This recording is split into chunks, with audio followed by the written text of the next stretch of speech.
Welcome back to Easy Breezy Math. Okay, so take a look on the board. If you notice, I got a lot going on up there, right?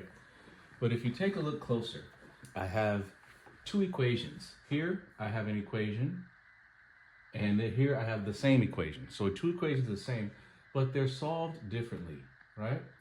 So I want you to ask yourself, which one is more confusing? The one here on the left side or the one on the right? Let's see. In order to solve this equation, we need to add 4 to both sides, divide by 3, subtract the 1, and we get x equals 4. Now, I just said those 3 steps. We don't like the word steps, but I just said those 3 things that we have to do to this equation in order to get the x's on one side and the numbers on the other. However, if you take a look at this one is actually a lot more easier for students or anyone to understand. Reason why is because there's a lot less going on. I want you to think about it. I want you to understand, to you, in your brain, which one is more confusing. Even if I went and highlighted things here, let's say I made this a green, highlighted this plus 4, so it stands out. Highlight these 3's, so they stand out. And this minus 1, so it stands out. There's still a lot going on here, okay? For students, when they're understanding equations, seeing all this can be quite confusing. Having to do this every time you solve an equation is quite confusing. What I'm trying to get you to do is to actually have them show a lot less work, okay? Take a look at this side. If I do this side, what I would do first is I would just write these 2 things on the board, okay? I have my 3 times x minus 1, 3 times x plus 1 minus 4 equals 11, right? Then I would just write the next line. So I'll write this line here next, and I'll say, okay, what did I do? And I might get a silent classroom. But I would say it again, okay, what did I do? And then I would point. What happened here? This is the same, right? But what happened here? Eventually, someone's going to say, oh, you added the 4. And that's what you want. You want them to tell you what you did, not for you to tell them. Remember, when they tell you, it's coming from their brain, and they are giving the answers, and that's way more powerful than you telling them, right? So again, what did I do here? Oh, you added the 4. Perfect. Okay, I added the 4.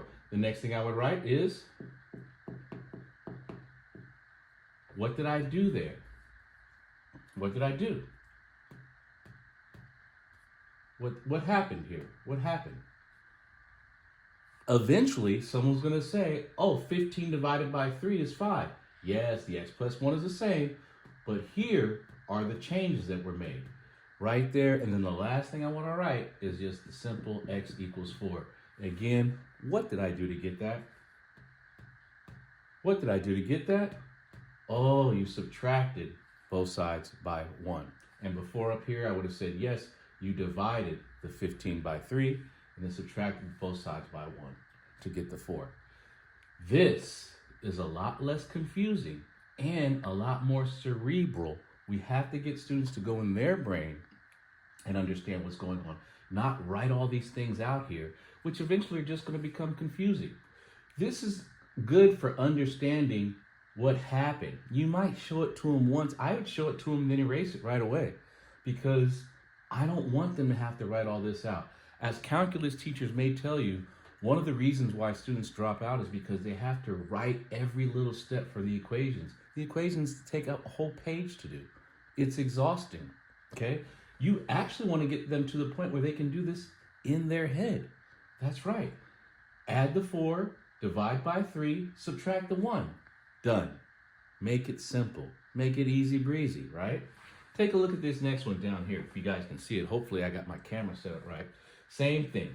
Which one's more confusing? Look at everything that's going on here, and just then take a look at this one here. Big difference, right? Might not seem like it at first, but it's a big difference. What we've noticed is that students, when they write these things in, because I have division, and I'm going to multiply both sides by 9, that's another video When we solve equations, all we're doing is opposites, opposites, opposites, right? It's all we have to focus on. The equation tells you what to do. You don't have to look at this and figure out, what am I supposed to do? What am I supposed to do? You don't have to do that. It tells me what to do. I just do the opposite, right? Okay, we're solving an equation, we're cleaning up a mess. We need letters on one side, numbers on the other.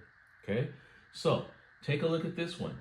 Again, I'll start right here again. I have the same answer. We know where we're going to go, but let's take a look at the method and how we get there.